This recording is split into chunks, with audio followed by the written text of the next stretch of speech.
जो विद्यार्थी मित्रों स्टैंडर्ड 12 યુનિટ નંબર 1 ઘન અવસ્થા એની અંદર આપણે છેલ્લે લેક્ચર નંબર 10માં પ્રશ્ન નંબર 36 થી 41ની ચર્ચા કરી ગયા હતા. આજે આપણે આગળ ચર્ચા કરીશું પ્રશ્ન નંબર 42 થી. પણ એ પહેલાં હું તમને પ્રશ્ન નંબર 40 અને 41નું રિવિઝન કરાવીશ. તો 40મો પ્રશ્ન છે તત્વયોગ મિતીય ક્ષતિ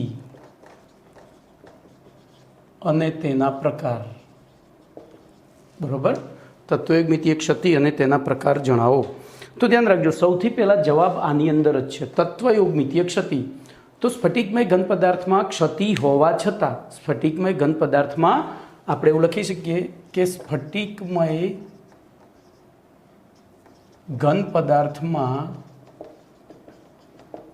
ક્ષતિ હોવા છતાં તેમાં રહેલા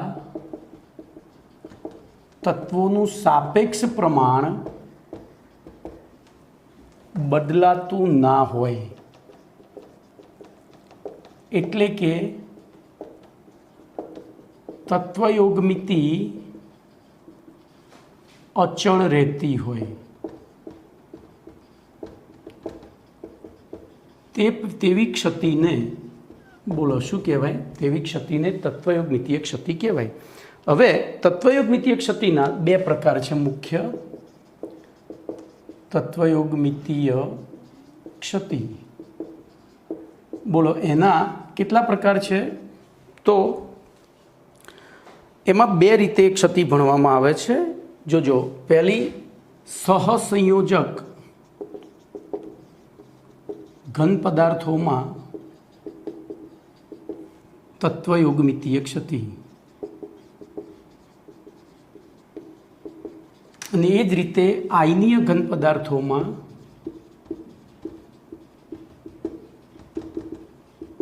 તત્વયોગ મિતીય ક્ષતિ. ક્લિયર? હવે અહીંયા પાછા બે પ્રકાર છે. એટલે કે ટોટલ તત્વયોગ મિતીય ક્ષતિના 4 પ્રકાર થાય. મુખ્ય બે પ્રકાર સહસંયોજક અને આયનીય ઘનમાં આપણે એને અલગ અલગ રીતે ભણીએ છીએ. અહીંયા પ્રકાર છે તો પહેલી અવકાશીય ક્ષતિ, બીજી આંતરાલીય ક્ષતિ. અહીંયા પહેલી છે શોર્ટકી ક્ષતિ અને બીજી છે શોર્ટકી અને ફ્રેન્કલ ક્ષતિ. બરોબર, અવકાશીય ક્ષતિ અને શોર્ટકી ક્ષતિ લગભગ સરખા છે. બરોબર, એમના લક્ષણો સરખા છે. એવી રીતે આંતરાલીય ક્ષતિ અને ફ્રેન્કલ ક્ષતિના લક્ષણો સમાન છે. તો આ તમારો 40મો પ્રશ્ન થયો. હવે હું 41મો પ્રશ્ન લખીશ, પછી આપણે જવાબ, હું જો પ્રશ્ન જ બદલું છું, જવાબ આમાંથી જ મળી જશે. 41મો પ્રશ્ન છે સહસંયોજક સ્ફટિકમય ઘન પદાર્થમાં ઉદ્ભવતી તત્વયોગ મિતીય ક્ષતિ સમજાવો. તો સહસંયોજક ઘન પદાર્થમાં ઉદ્ભવતી તત્વયોગ મિતીય ક્ષતિ સમજાવો.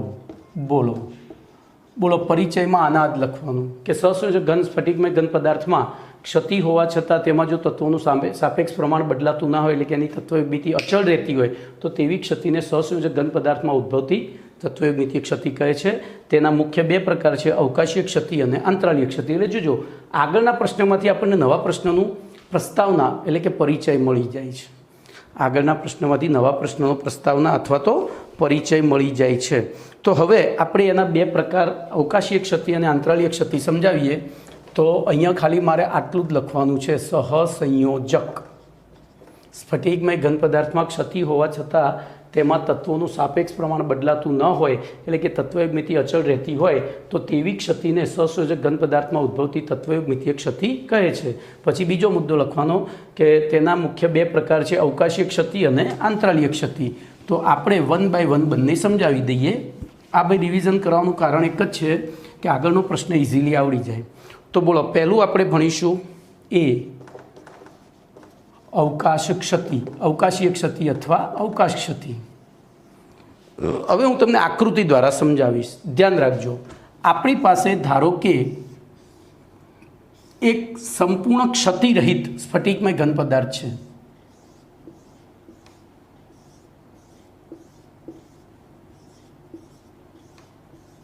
એટલે કે એમાં કોઈ જ ક્ષતિ છે નહીં. તો plus minus plus minus plus minus plus minus plus minus plus minus plus minus plus minus, બરાબર. આ ક્ષતિરહિત સ્ફટિકની આકૃતિ છે. એટલે હવે અહીંયા પ્લસ માઇનસ એટલે નહીં લખાય, આપણે એની જગ્યાએ એબી લખીએ, કારણ કે આ સહસંયોજક ઘન પદાર્થ છે. જોજો, સહસંયોજક ઘન પદાર્થમાં પ્લસ માઇનસ ના હોય. એટલે કે ધારો કે આમાં બે પ્રકારના પરમાણુ છે, એબી, બરાબર. તો બે પરમાણુઓ ભેગા મળી અને સ્ફટિક એબીની રચના કરી છે. તો એબી, બી, અહીંયા એ, પછી બી અને એ. હવે જ્યારે જોજો, હવે આપણે આના માટે સ્ફટિકીકરણ કેવી રીતે થયું હતું એ વિચારવું પડશે.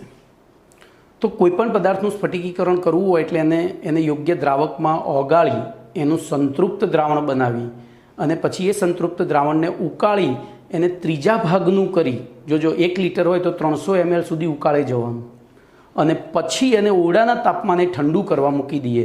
હવે જોજો, એ ઉકળતું દ્રાવણ હતું, એમાં મોટાભાગનો દ્રાવક ઉડી ગયો છે અને પછી આપણે મૂકીશું એટલે શું થશે, એટલા ઊંચા તાપમાને હજુ દ્રાવક ઉડવાનું ચાલુ જ રહેશે. પણ એ દરમિયાન દ્રાવકમાંથી છૂટા પડતા જે દ્રાવ્યના અણુઓ છે એ પીગલિત અવસ્થામાં હશે. એક પીગલિત ના કહેવાય એને, પણ એ પ્રવાહી અવસ્થામાંથી ઘન અવસ્થામાં રૂપાંતરિત થતા હશે, દ્રાવણ અવસ્થામાંથી ઘન અવસ્થામાં રૂપાંતરિત થતા હશે. હવે આપણને ખબર છે કે પ્રવાહીમાં અણુઓ અનિયમિત ગોઠવાયેલા હોય, ઘનમાં નિયમિત. એટલે જ્યારે એમનું જલીય દ્રાવણ અથવા તો દ્રાવણ અવસ્થામાંથી ઘનીભવન થતું હોય એટલે નિયમિત ગોઠવાવા પ્રયત્ન કરે, પણ હવે પદાર્થ ઠંડો પડતો જાય છે અને આપણને ખબર છે કે કોઈ પણ પદાર્થ ઠંડો બહારથી પહેલો પડે. હવે ધારો કે એક પરમાણુ અહીંયા આપણે આ રીતે પ્રવાહી અવસ્થામાં હતા એટલે એ બી રેન્ડમલી ફરતા હતા, બરાબર, અસ્તવ્યસ્ત ફરતા હતા.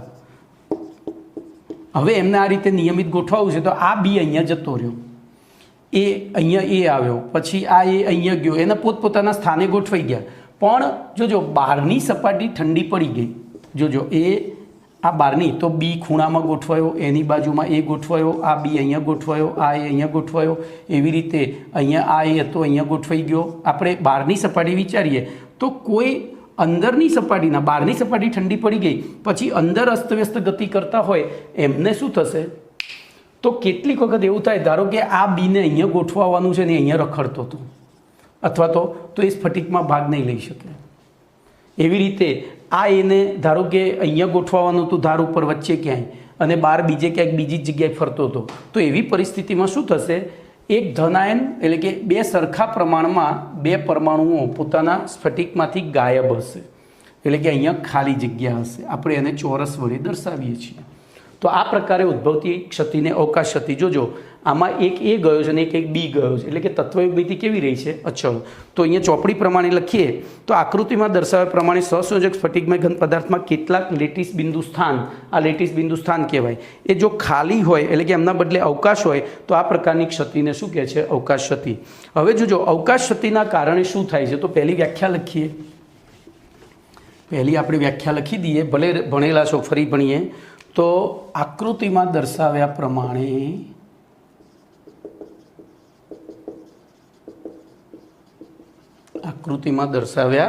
પ્રમાણે સહસંયોજક સ્ફટિકમય ઘન પદાર્થમાં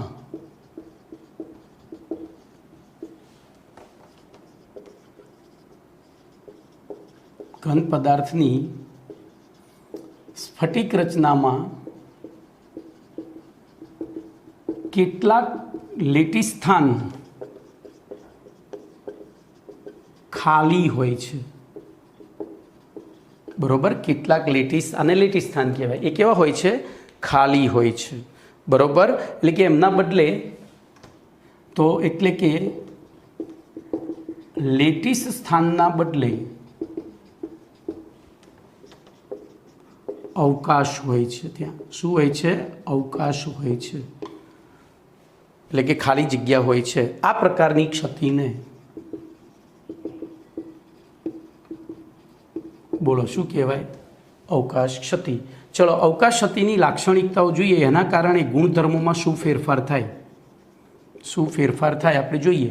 તો જોજો અવકાશગતિ કદ એકમ કોષનું એટલું ને એટલું રહ્યું, ખાલી દળ શું થયું, ઘટ્યું. તો આપણે બધું જ લખીએ. તો એકમ કોષનું કદ અચળ રહે છે પરંતુ દળ ઘટે છે. આથી બોલો એકમ કોષની ઘનતા,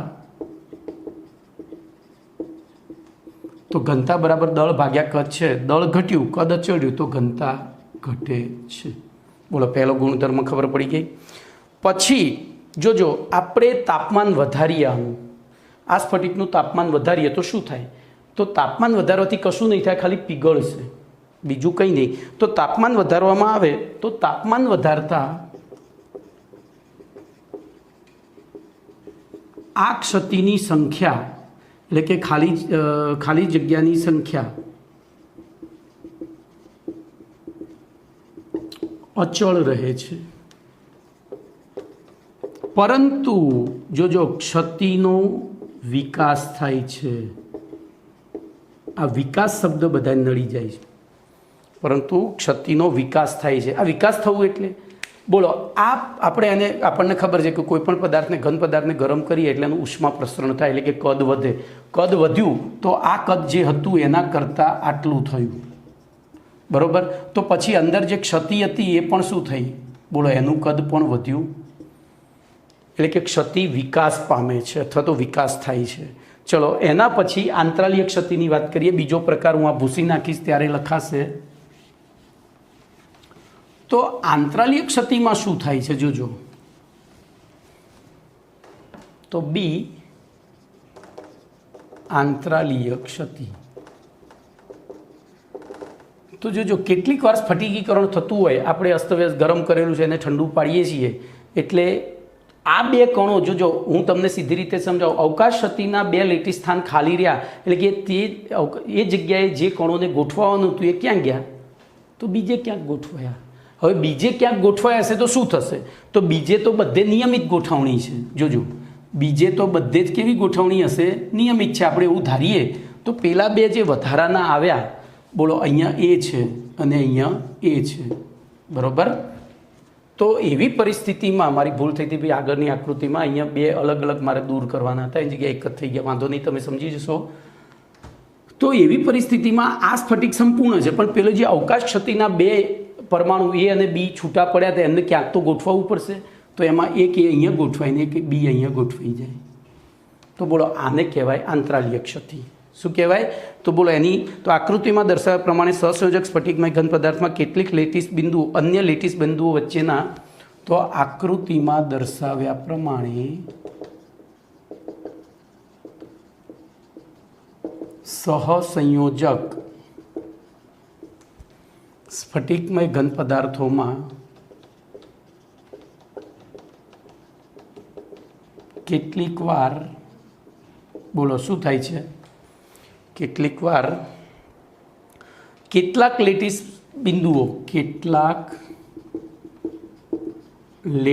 બિંદુઓ અન્ય લેટિસ બિંદુઓ વચ્ચે રચાતા આંતરાલીય સ્થાનોમાં ગોઠવાય છે.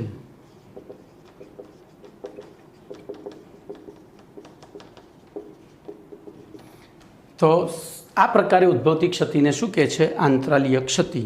બોલો હવે આંતરાલીય ક્ષતિના કારણે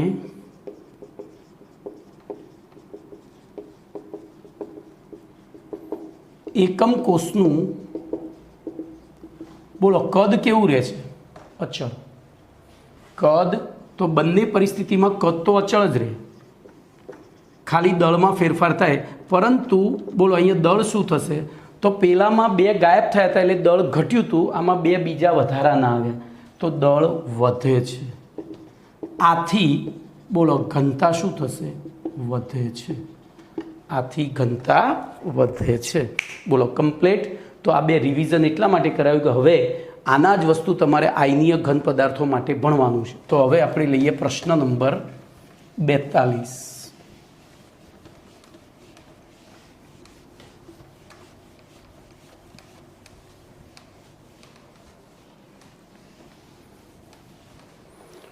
तो क्वेश्चन नंबर 42 में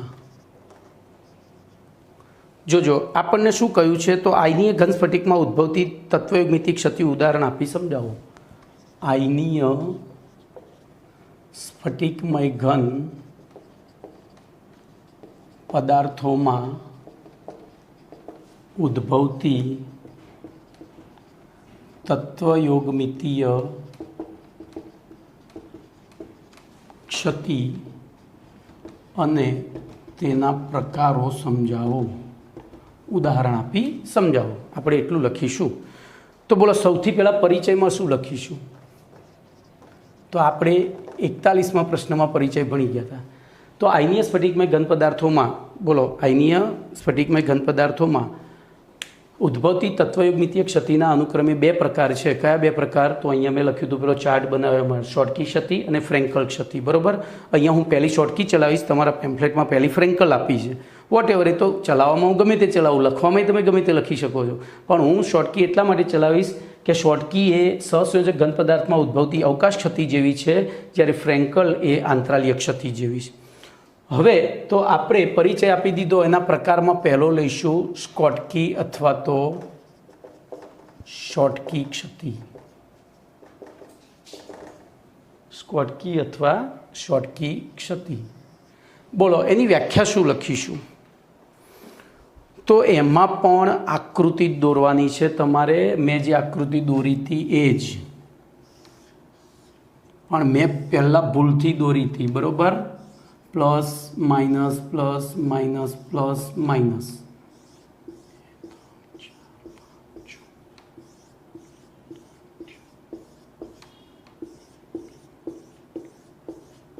બરાબર. Plus minus plus minus plus minus plus minus plus minus plus minus plus minus plus minus plus minus. બોલો આ એક નિયમિત ગોઠવણી થઈ. આ કેવી? પણ હવે આમાં ક્ષતિ ક્યારે ઉદ્ભવે? તો ધ્યાન રાખજો, જ્યારે ધન આયન આયનીય સ્ફટિક રચનાની આયનીય સ્ફટિકમય ઘન પદાર્થની રચના કરતાં ધન આયન અને ઋણ આયનના કદમાં મોટો તફાવત હોય. હવે હું થોડું તમને સાઈડમાં લઈ જાઉં છું, અને એ થોડી આમ અભદ્ર ટિપ્પણી કહેવાય, પણ કેમિસ્ટ્રી શીખવા માટે સિક્કાની બે બાજુ હોય, આપણે દરેક શબ્દોનો ઉપયોગ કરીશું. તો ધ્યાન રાખજો, આપણા સમાજની અંદર અત્યારે હાલ એક લવ મેરેજનો ટ્રેન્ડ ચાલ્યો છે, અને લવ મેરેજની અંદર જનરલી છોકરો અને છોકરીની ઉંમર લગભગ સરખી અથવા તો એકાદ બે વર્ષનો ડિફરન્ટ હોય છે. મેં મારી 45 વર્ષની જિંદગીમાં ક્યારેય એવું સાંભળ્યું નથી કે 22 વર્ષનો છોકરો 2 વર્ષ કે 5 વર્ષ કે 7 વર્ષની છોકરીને લઈને ભાગી ગયો. હા, 22 વર્ષનો છોકરો 18 થી 20 વર્ષની છોકરીને કે 22 વર્ષ સુધીની છોકરીને લઈને, ઇવન પ્યાર અંધા હોતા એ 24 વર્ષની લઈને ભાગી જાય. તો એ બંનેના ઉંમરમાં બહુ મોટો તફાવત હોતો નથી. તો અહીંયા જોડકી ભાગી જાય છે, અને એના કારણે મેં આ શોર્ટકી ક્ષતિનું બીજું નામ આપ્યું છે જોડકી ક્ષતિ. એટલે કે ટૂંકમાં એમાંથી ધનાયન અને ઋણાયનની જોડકી ભાગી જાય છે. હવે બોલો જોડકી ક્યારે ભાગે? તો છોકરા છોકરીની જોડકી હોય તો બોલો ઉંમરમાં નહીવત તફાવત હોય ત્યારે. પણ અહીંયા છોકરો છોકરી નથી, અહીંયા શું છે? આયનો છે. તો એમના કદમાં નહીવત તફાવત હોય, એટલે કે કદ લગભગ સમાન હોય. તો જોજો આપણે એની વ્યાખ્યા લખીએ તો સામાન્ય રીતે સ્ફટિકમય આયનીય ઘન પદાર્થની રચના કરતા ધન આયન અને ઋણાયનના કદમાં, એટલે કે કદ લગભગ સમાન હોય. તો અહીંયા લખીશું આયનીય સ્ફટિકમય ઘન પદાર્થની રચના કરતા ધન આયન અને ઋણ આયનના કદ લગભગ સમાન હોય ત્યારે સ્ફટિકીકરણ દરમિયાન અથવા તો સ્ફટિક રચનામાં સમાન સંખ્યામાં ધન આયન અને ઋણાયન ગેરહાજર હોય, એટલે કે ભાગી ગયા હોય, હું એવો શબ્દ વાપરીશ, ત્યારે ઉદ્ભવતી ક્ષતિને બોલો ત્યારે ઉદ્ભવતી ક્ષતિને શું કહે છે? તો આયનીય સ્ફટિકમાં ઘન પદાર્થની રચના કરતા ધનાયન અને ઋણાયનના કદ લગભગ સમાન હોય ત્યારે સ્ફટિક રચનામાં સમાન સંખ્યામાં, એટલે કે જેટલા ધનાયન ગેરહાજર હોય એટલા જ ઋણાયન ગેરહાજર હોય. એક છોકરો એક જ છોકરી લઈને ભાગી શકે, 2-5ને લઈને ના ભાગી શકે. એક છોકરી એક જ છોકરા સાથે ભાગી શકે, 5 સાથે ના ભાગી શકે. બરાબર. તો એવી પરિસ્થિતિમાં એ ભાગી ગયા હોય ત્યારે ઉદ્ભવતી ક્ષતિને શોર્ટકી ક્ષતિ અથવા તો ફ્રેન્કલ ક્ષતિ કહે છે. હવે બોલો, આ ક્ષતિના કારણે શું થાય છે? તો કેટલાક ધનાયન અને ઋણાયન પોતાના સ્થાનથી ગાયબ છે. બરાબર. તો અહીંયા આપણે શોર્ટમાં લખીશું પોતાના સ્થાનથી ગાયબ છે, એટલે કે શોર્ટકી ક્ષતિ એક પ્રકારની અવકાશ ક્ષતિ છે. બોલો, પહેલામાં આવું થયું હતું, એમાં પણ 2 સમાન સંખ્યામાં 2 પ્રકારના પરમાણુઓ ગાયબ હતા. તો અહીંયા ત્યાં પરમાણુ ગાયબ હતા, અહીંયા આયનો ગાયબ છે. બરાબર. એટલે કે એક પ્રકારની શોર્ટકી ક્ષતિ છે. જોજો, તેમ છતાં તેની વિદ્યુત તટસ્થતા કેવી રહે છે? અચળ રહે છે. બોલો કેમ? વિદ્યુત તટસ્થતા કેમ અચળ રહી? તો ગાયબ કોણ થયું છે? એક ધનાયન ગાયબ થયો છે અને એક ઋણાયન ગાયબ થયું છે. ગાયબ કોણ થયું છે? તો ઓવરઓલ ધનાયન ઋણાયનની સંખ્યા કેવી રહી છે? સમાન. ઓવરઓલ ધનાયન ઋણાયનની સંખ્યા કેવી છે? સમાન. એટલે કે વિદ્યુત તટસ્થતા જળવાઈ રહે છે. પરંતુ બોલો, હવે અવકાશ ક્ષતિ છે, તો અવકાશ ક્ષતિમાં શું થાય? બોલો, યાદ કરો.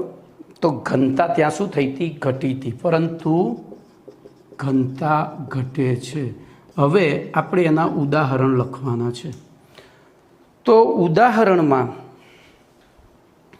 જો સૌથી પહેલાં આપણે 2 MCQ, એક MCQ છે એટલે હું અહીંયા ચર્ચા કરીશ. બોલો, ધનાયન ઋણાયનના કદ લગભગ સમાન છે.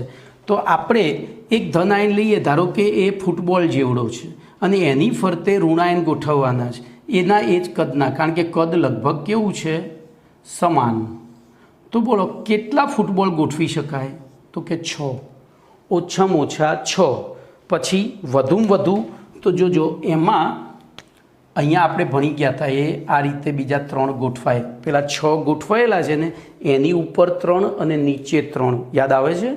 તો એ રીતે એમને ગોઠવી શકાય. તો અહીંયા બોલો, સવર્ગાંક જે વચ્ચેનો પરમાણુ છે, આ કાળો પરમાણુ, એનો સવર્ગાંક કેટલો થશે? તો આવા સ્ફટિકોમાં સવર્ગાંક 6 થી 12 હોય છે.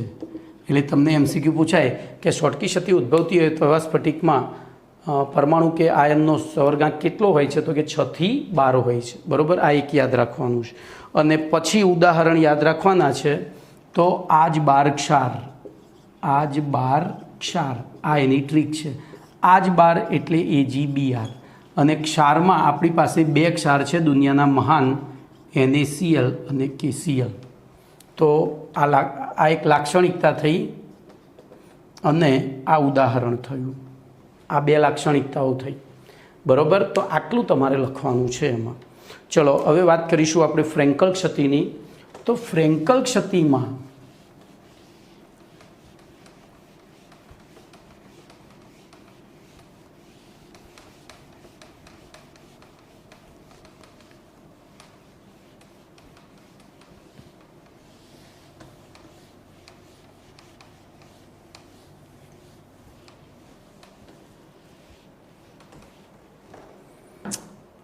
ફ્રેન્કલ ક્ષતિ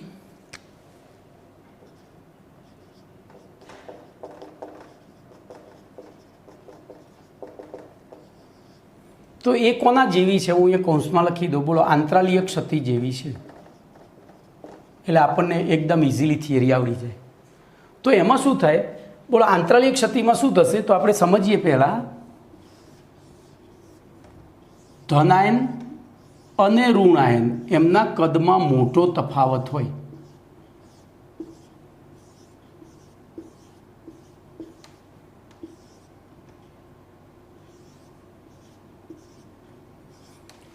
ધનાયન અને ઋણાયનના કદમાં મોટો તફાવત હોય.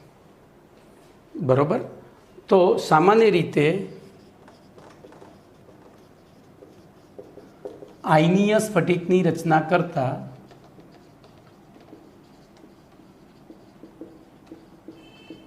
ધન આયન અને ઋણ આયન, બરાબર, ધન આયન અને ઋણ આયનના કદમાં મોટો તફાવત હોય ત્યારે નાના કદના આયનો, હવે જો જનરલી નાના કદના આયનો ધન આયન જ હોય. કેમ?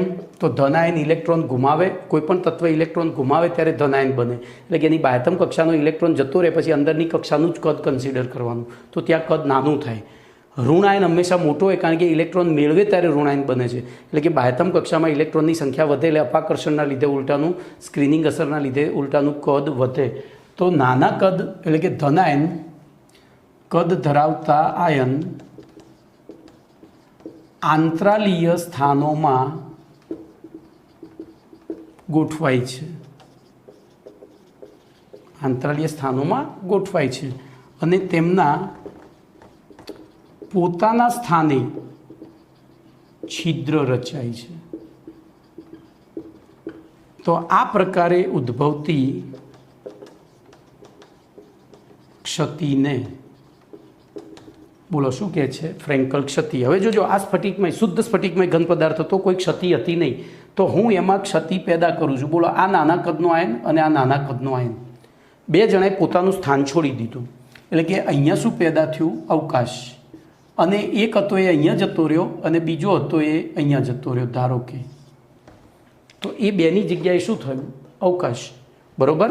તો આ રીતની તમારે આકૃતિ દોરવાની છે. બોલો, ક્લિયર? નાના કદના આયનની આપણી ચોપડીની આકૃતિમાં એક જ ધન આયન, હું અહીંયા આકૃતિમાં લખી દઉં ને, minus plus minus plus minus plus minus minus plus plus, પછી minus plus minus minus plus minus plus minus plus plus.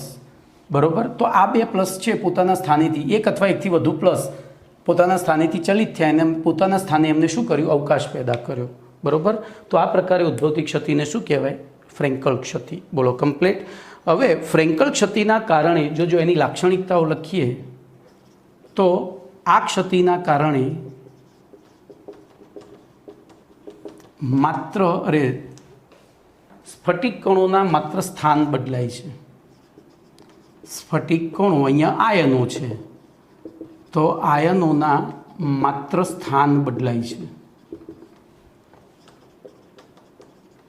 બોલો, સ્થાન બદલાય છે એટલે શું થશે? એકમ કોષનું કદ અને દળ કેવું રહેશે? અચળ. તેથી ઘનતા કેવી રહે છે? અચળ રહે છે. ઘનતા કેવી રહે છે? અચળ રહે. જો બીજી લાક્ષણિકતા, આમાં સમાન વીજભાર ધરાવતા આયનો નજીક નજીક આવે છે. અહીં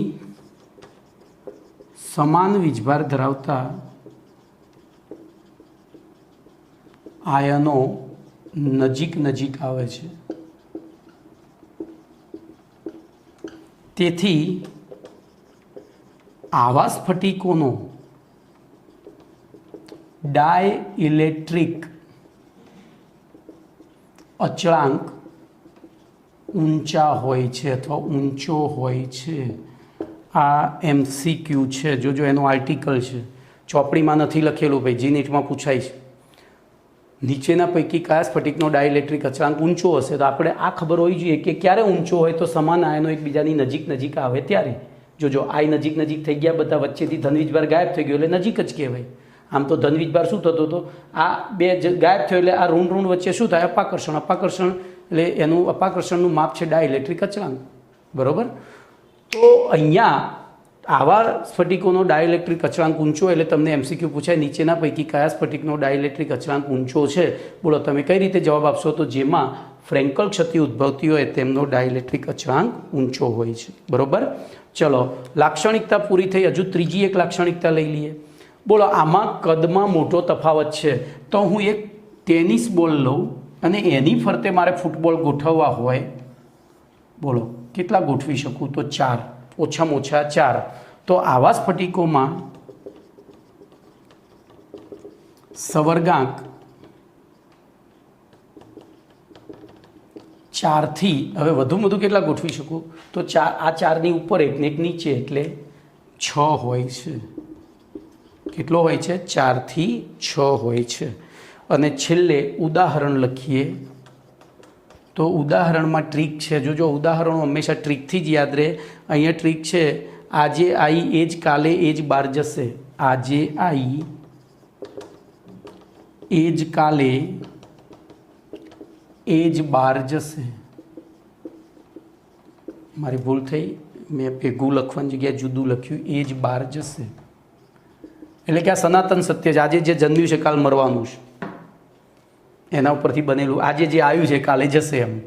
તો આજે આવી એ જ કાલે એ જ બહાર જશે. આજે આવી એટલે એજી આવી, આ એ જ કાલે એટલે AgCl, એ જ બાર એટલે AgBr અને જશે એટલે ZnS. બરાબર. તો આ થયા તમારા આયનીય સ્ફટિકમય ઘન પદાર્થમાં ઉદ્ભવતી તત્વયુગ્મિતીય ક્ષતિ અને તેના પ્રકાર, એટલે કે પ્રશ્ન નંબર 42 પૂરો થયો. હવે જો કેટલાક એસક્યુ છે એની ચર્ચા કરીએ તો એસક્યુ નંબર 95 પહેલાં, તો એમાં કયા પ્રકારની ક્ષતિના કારણે સ્ફટિકમય ઘન પદાર્થની ઘનતા ઘટે છે? તો બે પદાર્થમાં ઘનતા ઘટતી હતી. બોલો, બે ક્ષતિમાં. કઈ બે? તો અવકાશ ક્ષતિ અને શોર્ટકી ક્ષતિ.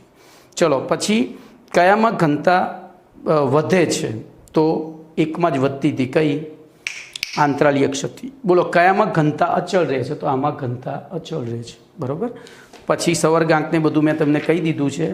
હવે આગળ જઈએ બિન તત્વયોગમિતીય ક્ષતિ. આગળ જઈશું બિન તત્વયોગમિતીય. તો હવે આગળનો પ્રશ્ન નંબર 43ની ચર્ચા કરીશું.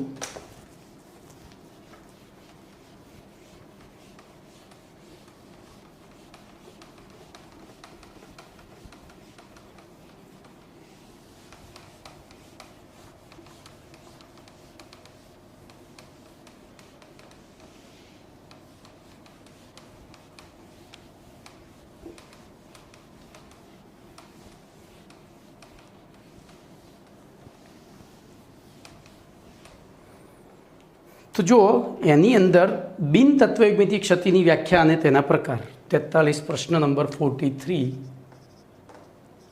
બિન તત્વયોગમિતીય ક્ષતિ અને તેના પ્રકાર જણાવો કે સમજાવો. બરાબર. આપણે એનાથી મતલબ નથી. તો જો બિન તત્વયુગ્મિતીય ક્ષતિની પહેલી વ્યાખ્યા લખીએ તો શું લખાય? તો પહેલો જે શબ્દ હતો ઉપરની વ્યાખ્યા હતી એમાં એક જ શબ્દનો ચેન્જ કરવાનો છે. તો સ્ફટિકમય ઘન પદાર્થોમાં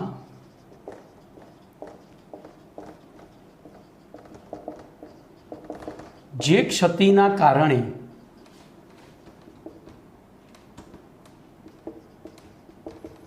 તેમાં રહેલા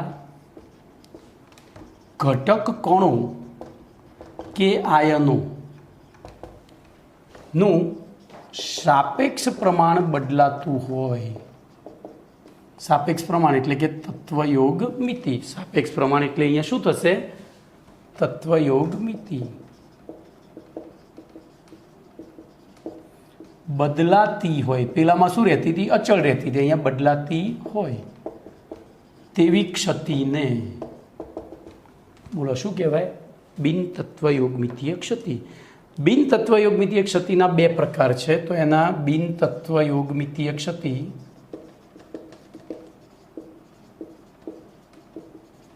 એના બે પ્રકાર છે. કયા બે પ્રકાર? તો પહેલો છે ધાતુ વધારો ક્ષતિ. બરોબર. ધાતુ વધારો ક્ષતિ. અને બીજી છે ધાતુ ઉણપ ક્ષતિ. બીજી છે ધાતુ ઉણપ ક્ષતિ. તો હવે તમે ઓલરેડી સમજી જ ગયા હશો કે આપણે હવે પછી કયો પ્રશ્ન ભણવાનો છે. બોલો, ઓલરેડી તમારા દિમાગમાં આવી ગયું હશે કે આપણે હવે કયો પ્રશ્ન ભણવાનો છે. બોલો, કયો ભણવાનો થશે? તો ધાતુ વધારો ક્ષતિની સમજૂતી આપો અને એના પછી ધાતુ ઉણપ ક્ષતિની સમજૂતી આપો. તો આપણે જોઈએ પહેલી પ્રશ્ન નંબર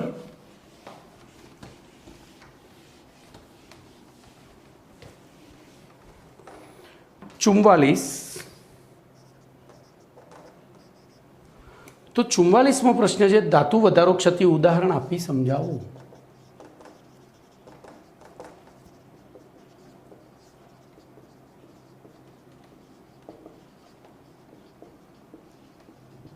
બરોબર. તો સૌથી પહેલા બોલો ધાતુ વધારો ક્ષતિ.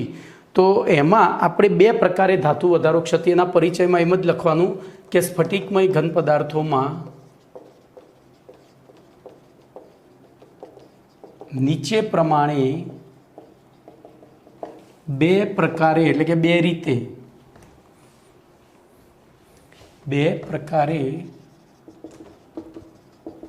ધાતુ વધારો ક્ષતિ જોવા મળે છે. એમાં આપણે પહેલું લઈશું તો પહેલો પ્રકાર છે એનાયનીય અવકાશના કારણે. એનાયનીય હું અહીંયા ગુજરાતી લખીશ ઋણ વીજભારિત. ગુજરાતી એટલા માટે લખીશ કે તમને આખી થિયરી ખાલી એક શબ્દમાં આવડી જશે. એનાયનીય અવકાશના કારણે ઉદ્ભવતી ધાતુ વધારો ક્ષતિ. એનાયનીય અવકાશના કારણે ઉદ્ભવતી ધાતુ વધારો ક્ષતિ. બોલો, તો હવે એને સમજવા માટે આપણે એક ઉદાહરણ જ લેવું પડશે. તો એ ઉદાહરણમાં ધ્યાન રાખજો, હું NaClનું ઉદાહરણ લઈશ. તો NaCl આપણને ખબર છે પ્લસ માઇનસ એવી રીતે Cl minus Na plus Cl minus Na plus Cl minus Na plus Cl minus Cl minus Na plus Cl minus Na plus Cl minus Na plus Cl minus. બોલો, આવું છે. હવે આ એક સંપૂર્ણ શુદ્ધ સ્ફટિક છે, એમાં કોઈ જ ક્ષતિ નથી. પરંતુ જો હું એને સોડિયમ બાષ્પની હાજરીમાં ગરમ કરું અથવા તો સોડિયમ બાષ્પની હાજરીમાં બોલો શું કરું, તો સોડિયમ બાષ્પના વાતાવરણમાં ગરમ કરવામાં આવે. હાજરીમાં ગરમ કરતા તો જોજો સોડિયમની બાષ્પ છે વાયુ સ્વરૂપ હશે. NaCl ઘન અવસ્થા ધરાવે છે. એટલે આ સોડિયમ બાષ્પમાંથી સોડિયમ પરમાણુ આ સપાટી ઉપર પ્રસ્થાપિત થશે. શું થશે? સોડિયમ પરમાણુ NaClની સપાટી ઉપર પ્રસ્થાપિત થાય છે. હવે શું થશે? તો જોજો Na ધાતુ છે, ધાતુની વૃત્તિ દાન કરવાની, સામે Cl અધાતુ છે તો Clની વૃત્તિ ઇલેક્ટ્રોન મેળવવાની. આવી પરિસ્થિતિમાં અંદર સ્ફટિકમાં ગોઠવાયેલો કોઈ એક Cl આ Na તરફ આકર્ષાશે. તો ધ્યાન રાખજો, આ Cl અહીંયાથી ગાયબ થઈ અહીંયા ખાલી જગ્યા એ જતો રહેશે અહીંયા, એટલે કે Cl માઇનસ ગયો. બોલો, ત્યાં ગયા પછી શું થશે? શું એની સાથે જોડાઈ શકશે ખરો? ના, કારણ કે Cl પોતે માઇનસ વીજભારિત છે, Na તટસ્થ છે. એટલે પછી શું થશે? Na આયનીકરણ થશે. અને Na આયનીકરણ થાય તો Na gives Na plus electron minus. તો અહીંયા પ્લસ પડ્યો રહેશે અને ઉત્પન્ન થયેલો ઇલેક્ટ્રોન એ આ ખાલી જગ્યામાં આવશે. એટલે જોજો, આ અવકાશ કહેવાય. કાયદેસર શું કહેવાય? ખાલી જગ્યા. કારણ કે ત્યાં હોવો જોઈતો તો આયન, પણ એની જગ્યાએ છે ઇલેક્ટ્રોન.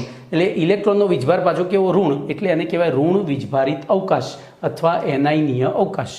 અને એના કારણે હવે જોજો આ ભાગમાં શું પેદા થઈ? ક્ષતિ કમ્પ્લીટ. તો આ પ્રકારે ઉદ્ભવતી ક્ષતિને શું કહે છે? એનાયનીય અવકાશના કારણે ઉદ્ભવતી ક્ષતિ. હવે જોજો આ જે ઇલેક્ટ્રોન છે, તો બોલો સમજૂતી ખબર પડી ગઈ? સમજૂતી હું ફરીથી તમને આકૃતિ ઉપરથી આપું છું. તો આકૃતિમાં દર્શાવ્યા પ્રમાણે આપણે એમ કહીએ કે સામાન્ય રીતે NaCl અને KCl જેવા આયનીય સ્ફટિકમય ઘન એનાયનીય અવકાશના કારણે ઉદ્ભવતી આ સ્ફટિકમય ઘનમાં એનાયનીય અવકાશના કારણે ઉદ્ભવતી ધાતુ વધારો ક્ષતિ જોવા મળે છે. દાખલા તરીકે NaClના સ્ફટિકને સોડિયમ બાષ્પની હાજરીમાં ગરમ કરવામાં આવે તો કેટલાક સોડિયમ પરમાણુ NaClના સ્ફટિકની સપાટી ઉપર પ્રસ્થાપિત થાય છે. હવે પ્રસ્થાપિત થયા પછી શું થાય છે? તો એકમ સ્ફટિકની અંદર આવેલા Cl માઇનસ એ Na વડે આકર્ષાઈ સપાટી ઉપર પ્રસરિત થાય છે. હવે ત્યાં શું પડે? અવકાશ. તો એ Cl માઇનસ ત્યાં સપાટી ઉપર આવ્યા પછી Na સાથે જોડવા માટે Naનું આયનીકરણ કરે. તો Naના આયનીકરણથી મુક્ત થતો ઇલેક્ટ્રોન પાછો ક્યાં આવી જાય? પહેલાં અવકાશમાં. હવે જોજો એ અવકાશ Cl માઇનસ જતો રહ્યો તો એટલે અવકાશ હતો, પણ એમાં આવ્યો Naનો ઇલેક્ટ્રોન અને એના કારણે બોલો શું થયું? એ અવકાશે કયો વીજભાર ધારણ કર્યો? ઋણ. એટલે એને કહેવાય એનાયનીય અવકાશના કારણે ઉદ્ભવતી ધાતુ વધારો ક્ષતિ. હવે એની લાક્ષણિકતાઓની વાત કરીએ તો સમજૂતી પછી લાક્ષણિકતા. સમજૂતીની વ્યાખ્યા બધું ભેગું જ છે. તો જોજો અહીંયા આવેલો ઇલેક્ટ્રોન બાકીના બધા ઇલેક્ટ્રોનની સાપેક્ષે મુક્ત છે. બાકીના બધા જ ઇલેક્ટ્રોનની સાપેક્ષે મુક્ત છે. અને એવી પરિસ્થિતિમાં શું થશે બોલો? આપણને ખબર છે 11મું ધોરણ બીજું ચેપ્ટર, કોઈ પણ મુક્ત ઇલેક્ટ્રોન ઉપર પ્રકાશ પડે એટલે ક્વોન્ટમ કૂદકો અનુભવે. ક્વોન્ટમ કૂદકો અનુભવે એટલે ઊંચા શક્તિ સ્તરમાં જાય ત્યાં ચોક્કસ ઉર્જાનું શોષણ કરી ઊંચા શક્તિ સ્તરમાં જાય ત્યાં લાંબો સમય રહે નહીં, પરત આવે એટલે પાછું ચોક્કસ તરંગ લંબાઈના પ્રકાશ સ્વરૂપે ઉર્જાનું ઉત્સર્જન કરે અને એના કારણે આપણને પદાર્થ ચોક્કસ રંગનો દેખાય છે. તો અહીંયા હું લાક્ષણિકતામાં ખાલી લખીશ કે મુક્ત ઇલેક્ટ્રોન ધરાવતું જે સ્થાન છે એટલે કે ઋણ વિભારિત અવકાશ છે એને અહીંયા ફાર્બેન ઝેન્ટર, બરાબર, હું ગુજરાતીમાં નહીં લખું, હું સ્પેલિંગ ઇંગ્લિશમાં જ લખીશ, ફાર્બેન ઝેન્ટર, FARBENZENTER, ફાર્બેન ઝેન્ટર પોઈન્ટ કહે છે, જેને રંગ કેન્દ્ર, એ જર્મન ભાષાનો શબ્દ છે જેનું ગુજરાતી થાય રંગ કેન્દ્ર. કેમ તો આના કારણે આ આખો સ્ફટિક હવે કેવો દેખાય છે? રંગીન. ક્વોન્ટમ કૂદકાના કારણે તે રંગીન દેખાય છે. ચલો હવે અહીંયા કેટલાક ઉદાહરણો આપી દઈએ. તો ઉદાહરણોમાં ધ્યાન રાખજો, લાઈવ કલી, બરાબર, મારી ભૂલ થઈ, એક જ મિનિટ, ના કલી, લાઈવ કલી નહીં, ના કલી પીળી, પછી લાઈવ કલી ગુલાબી અને ખરી પડેલી કળી એ જાંબલી. તો જો આ જાસૂદના ફૂલ માટે આપણે લાગુ પાડીએ, તમારા ઘરે જો જાસૂદનો છોડ હોય તો જ્યારે એ જે છોડની ડાળ ઉપર જ્યાં કળી આવવાની હોય, હજુ કળી આવી નથી, આવવાની હોય એટલો ભાગ આછો પીળો થઈ જાય, એટલે કે ના કલી નથી ત્યારે એ ભાગ કેવો છે? પીળો. ચલો કલી આવી ગઈ તો એ ગુલાબી રંગની હોય, પછી એ કલીમાંથી ફૂલ બને, ફૂલ બન્યા પછી ફૂલ કરમાઈ જાય, એ કલી ખરી પડે નીચે, તો જાસૂદનું ગુલાબી રંગનું ખરી પડેલું ફૂલ તમને જાંબલી રંગનું દેખાશે. તો ના કલી પીળી, ના કલી એટલે NaCl, ના કલી એટલે NaCl, પછી લાઈવ કલી એટલે LiCl અને ખરી પડેલી કલી એટલે KCl. તો NaCl પીળા રંગનો દેખાય છે આ ફાર્બેન ઝેન્ટર પોઈન્ટના કારણે, લિથિયમ ક્લોરાઇડ ગુલાબી રંગનો દેખાય છે અને પોટેશિયમ ક્લોરાઇડ જાંબલી રંગનો દેખાય છે. તો આ થઈ તમારી એનાયનીય અવકાશના કારણે ઉદ્ભવતી ધાતુ વધારો ક્ષતિ. હવે આપણે બીજો પ્રકાર ભણીશું,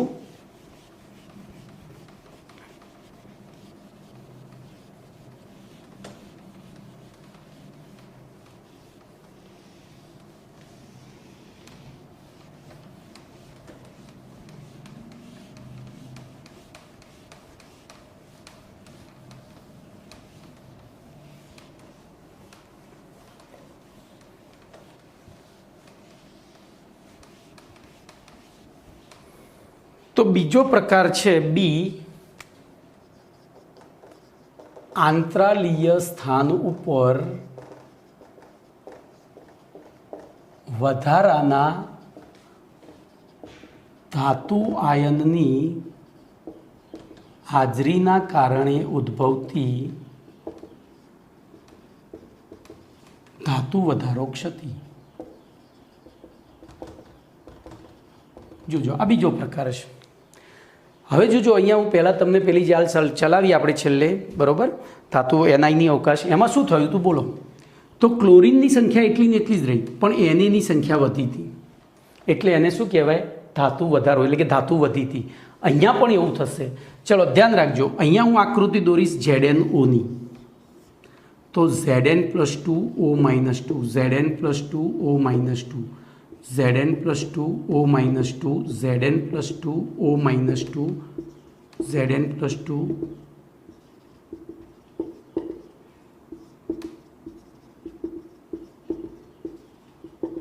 બોલો આટલું આપણે દોરીએ છીએ. હું આ સ્ફટિકને ગરમ કરું છું, ચલો અહીંથી એક જ્યોત આપી દઉં છું, ગરમ થાય છે. બોલો ZnO એ બે વસ્તુમાંથી બનેલો છે, Zn ધાતુ અને O2 વાયુ. બોલો ગરમીની અસર આ બેમાંથી કોને ઝડપથી થાય? તો આપણે ભણી ગયા 11મું ધોરણ ચોથો પાઠ, 5મો પાઠ વાયુ અવસ્થા. તો ઉષ્માની અસર વાયુ ઉપર વધારે થાય. તો આ વાયુના જે આયનો છે એની ઉપર ઝડપથી અસર થાય, તો વાયુના આયનો ત્યાંથી શું કરશે? દાજો દાજો કરીને ભાગશે.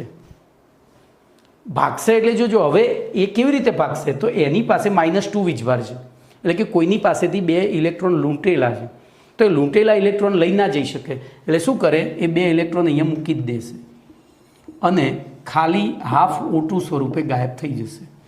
શું થશે, 2 ઇલેક્ટ્રોન અહીંયા મૂકીને જશે. તો જે અહીંયા Zn પાસેથી 2 ઇલેક્ટ્રોન મેળવ્યા હતા એ મૂકીને ગયો, ખાલી હાફ O2 સ્વરૂપે O જ જતો રહ્યો. તો બોલો અહીંયા હવે જોજો એ જે છે તો આની આજુબાજુ શું થયું હવે, તો એ આ જે Zno હતા એમાંથી Zn+2 બરાબર, તો Zn+2 પડ્યો રહ્યો, O-2 જતો રહ્યો. હવે આ Zn+2 શું કરશે, તો એ Zn+2 ને શું કરવું પડે, આંતરાલી જગ્યા એટલે કે અહીંયા ગમે ત્યાં ગોઠવાઈ જવું પડે. જોજો આના લીધે વિદ્યુત તટસ્થતા તો જળવાઈ રહી, આંતરાલીય સ્થાન ઉપર વધારાના ધાતુ આયનની હાજરીના કારણે. તો અહીંયા ધાતુ આયનની સંખ્યા વધી. કેમ વધી, તો પેલો ઋણાયન ભાગી ગયો હતો, એટલે આગળમાં શું થયું હતું, ધાતુ આયનની સંખ્યા વધી હતી. કેમ વધી હતી, તો ઉપરથી ધનાયન નવો આવ્યો હતો, એટલે તો બંને પરિસ્થિતિમાં ધાતુની સંખ્યા વધી જ છે. તો આપણે આને લખીશું, આ રીતે લખાય, આ સમજૂતી હતી. હવે અહીંયા લખીએ તો આ પ્રકારની સમજૂતી Znoના ઉદાહરણ દ્વારા આપી શકાય. બોલો Znોને ગરમ કરીએ ત્યારે શું થાય, તો Zn+2 plus half O2 plus 2 electron minus, અને એ 2 ઇલેક્ટ્રોન માઇનસ શું થશે, તો આ રીતે સ્ફટિકમાં કોની સંખ્યા વધતી જશે, Zn+2ની. O તો ઉડી જાય છે, એ તો શું થાય છે, ઉડી જાય છે. તો સ્ફટિકમાં Zn+2 આયનોની સંખ્યા વધે છે અને એના કારણે Znoનું નવું સૂત્ર શું થશે, Zn1+x. O તો એમના એમ જ રહેશે કારણ કે એ તો ઓછો થયો. આપણે આને ઓછો થયો અથવા કરીને જોજો MCQમાં આવું પૂછાય, Zn1 × O1 - x લખવું પડે. જેટલા x દૂર થયા એટલા અહીંયા વધ્યા, અથવા તો જો Znની સંખ્યા આપણે શરૂઆતના જેટલી લઈએ તો આટલા O દૂર થયા. આ રીતે 2 રીતે સૂત્ર લખી શકાય. જોજો હવે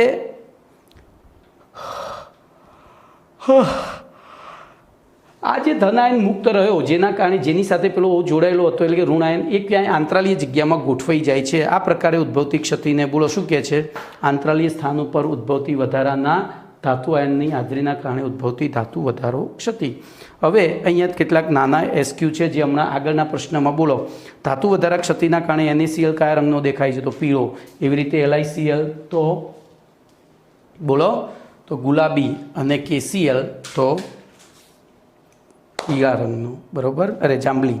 એવી રીતે ધાતુ વધારો ક્ષતિના કારણે Zno રંગ સ્ફટિક કયા રંગનો દેખાય, તો એ પણ પીળા રંગનો દેખાય. મારે કહેવાનું રહી ગયું, બરાબર. અહીંયા પણ શું થશે કે આ ઇલેક્ટ્રોન મુક્ત ઇલેક્ટ્રોન એટલે આ ફાર્બેન સેન્ટર તરીકે વર્તી શકે, અને એની ઉપર પ્રકાશ પડશે એટલે કૂદકો મારીને ઉપર જશે, નીચે આવે, જતી વખતે ઉર્જાનું શોષણ, તો પરત આવતી વખતે ઉત્સર્જન. તો એ પણ ફાર્બેન સેન્ટર, અને એના કારણે Zno પીળા રંગનો દેખાય છે. અને અહીંયા એક મહત્ત્વનો પ્રશ્ન, ધાતુ વધારો ક્ષતિના કારણે ઉદ્ભવતું છિદ્ર કયો વીજભાર ધરાવતું હોય છે, તો ઋણ. પહેલામાંય ઋણ હતું, અહીંયા 2માંય ફાર્બેન સેન્ટર પોઈન્ટ ઋણ જ વીજભાર. તો ધાતુ વધારો ક્ષતિના કારણે ઉદ્ભવતું છિદ્ર કયો વીજભાર ધરાવતો હોય, ઋણ. ઓકે, તો આટલે સુધી રાખીએ છીએ. પ્રશ્ન નંબર 45 આવતી વખતે નેક્સ્ટ લેક્ચરમાં લઈશું.